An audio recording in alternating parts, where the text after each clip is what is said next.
دې یو خبره ته توجه کوي بس بیان ختم ما وی الله د رحم د پاره قسم دی باندې ګوري الله د رحم د پاره باندې ګوري ایو کسو خلکو سره به دوکې کولې ډېرې زیاتې خبره ته توجه کوي دوکې به ډېرې کولې چې څوک براله میلمه غونته کس په اونیو وی راځه حضرت روټه در باندې خورم جی میلمه به حیرانو چې نه پیژنم دا دې څنګه خبره کوي چې په ما روټه خوري په زوره به بوته هوټل ته به دننه حضرت کېنه دا جی هر قسم چاول او غوښې به وله وویلې هغه به کېناسته خوشحاله به حیران به هغه ته دا ته ما نه پیژنې نه ایجرم او دا دومره طعامونه هغه وی دا در باندې کم دي چې روټه به خلاصېدو کې شوه وی اورګه بوتل دله راوړم چې بار بر ووته زما محترم او به تښتېده بس هغه سړی به ګیر دا دوکې زده وي جي مونږ خو الله دې معافي وکړي ابرز زمونږ یو ملګری دی عبدالله حافظ صاحب د هغې دوکان کې زه کښېنم اکثر حکیم هم دی او د غوږونو ډاکټر هم دی تاسو ټولو به اکثر دغه کتلي وي هغه سره کښېنم هغه له یو هندو راځي یو هندو له راځي هغه ما ته وایي خبره د اسلام او د دغه راله اوس د هغه د طرف نه جواب وره ما ته وي قسم د مسلمانان دوکې ډېرې کوي ډېر خفه شوم په دې لفظ باندې چې یو هندو سړی دی هغه په مسلمانانو ګوته اوچتوي چې مسلمانان دوکې کوي ته به پیغمبر له څنګه مخې له ورځې چې یو غیر د رب دشمن دی کافر دی مشرک دی و مسلمانانو ته ګوتې نیسي چې دوکې کوي زما محترم چې کوم مسلمان دوکې کوي زه هغه ته حیران یم ډېر چې ستا دا زړه دوکه څنګه مني مړه او دا دوکه چې ته وکې دغه رزق تا را روان کړي نو مړه بچولې څنګه وړې یار زه دا ډېر حیران یم په دې باندې ډېر غور او فکر کوم چې دغه حرام تام کتره کتره ماشومان او بچو له را روان کړي دي او دا حرام پې وخورې او په دا حرامو باندې د دې تربیت وشي نو څه دې خیال دی دا به دې په کار راشي بیا دا بچي دا به دې په کار راشي نو خبره مې دې پورې کوله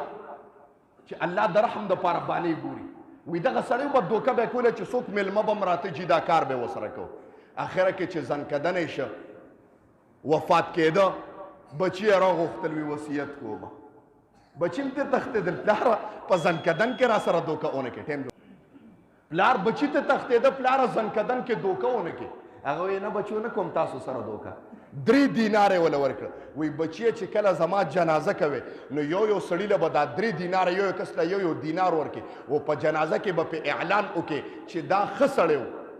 3 کسان به وي ښه سړی او نبی علیه السلام مبارک وفرمیل چې د چا په جنازه کې 3 کسانو دا اعلان وکړي چې ښه سړی ما رب د هغه د مغفرت اعلان کړی دی ټول څوک سره سبحان الله وایي هغه ته پلار نو دی کې هم دوکې کې بچیا دا زما وصیت دی دا 3 دینارونه به ورکې دا وصیت وکړه کنې زنکدن کې درته خیرې کوم هغه هم بچي ورته پته ده چې پلارم دی جنازه چې تیاره شوه د ما محترمو جنازه چې تیاره شوه کله چې د هغه مانه زنکدن وفات یې وشو جنازه یې تیاره کړه 3 کسانو له دینارونه ورکړه 3 کسان راپاڅېده اعلان یې وکړه ویښه سړی ګویا دوکه ګوره الله سره زما د رب د رحم تم ګوره زما د رب د ذات رحم تم ګوره زما محترمو وی هغه سړی چې په اعلان 3 کسانو کو چې ښه سړی دی وی چا خوب کې ولیدو چې کله کله قبر کې کېښودو فرښتې رالې څه تپوس یې کو هغه ورته ما نه تپوس مه کوه زما په باره کې 3 کسانو اعلان کړی دی چې ښه سړی او ما د پیغمبر قول اورېدلی دی چې زما پیغمبر وفرمایل چې د چا په جنازه باندې 3 کسانو د ښه والي اعلان وکړه ما رب د مغفرت اعلان کړی دی تاسو ما نه تپوس ولې کوئ فرښتې اسمان ته لاړې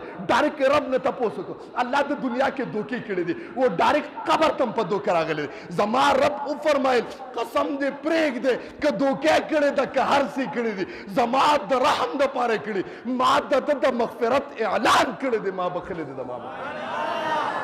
یا رسول سلام علیکہ یا حبیب سلام علیکہ صلوات اللہ علیکہ